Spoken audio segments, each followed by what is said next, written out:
A simple walk down the street can result in some pretty great finds. People tend to put free stuff out at the side of the road. Like, look at this score. So we often see things left out at the curbside for reuse, and the city of Nanaimo really loves it when people try to reuse things and make sure they have a longer lifespan than just taking something to landfill. One of the problems we do have though with that is couches. I think people think that they're doing their community a favour by maybe putting a couch out there with a free sign on it, but really, who's going to want a couch after it's been outside for a couple of hours, gotten rained on and gotten all soggy and wet? So how often do you think these couches put out for free actually get recycled? Because my first thought is, what happened to it, who died on it, and how many bed bugs does it have? I know, right? I really don't want to touch this couch at all. The honest answer to that question is not very often. I really don't think people are going to want to take these kind of couches home. It's missing a cushion, whether it went with the free sign or not, I don't know. But yeah. Is this recyclable or is this somebody's trash? At this point, this is definitely trash. In this instance, the city's going to take care of this. We're going to landfill this couch and the taxpayer's going to pick up the bill for that. That's us.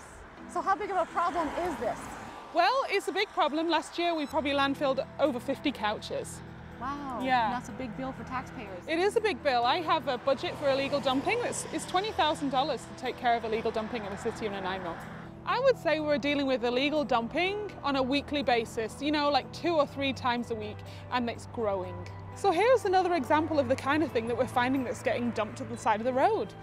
Somebody, instead of making sure they dispose of this in the proper way, has just illegally dumped it. And this doesn't look like it's in too bad a shape. I mean, despite the missing top, if it hadn't been rained on and already kind of warping a bit, this probably could have been reused. Somebody could have come along and reused it and given it a whole new lease of life. It's a real shame. We don't have the climate where you can just leave things outside and hope that someone will scoop it up.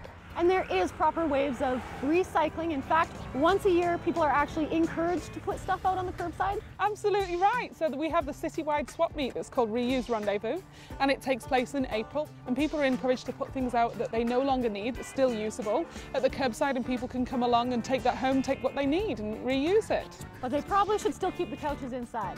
Absolutely right. So if you've got any couches or anything that you want to put out there, you can just make sure it's under cover.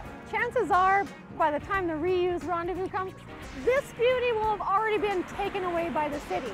There are other ways to reuse and recycle items like this. There's a whole online community, Craigslist, Kijiji, FreeCycle. Check them out. In Nanaimo, I'm Kelly Robinson.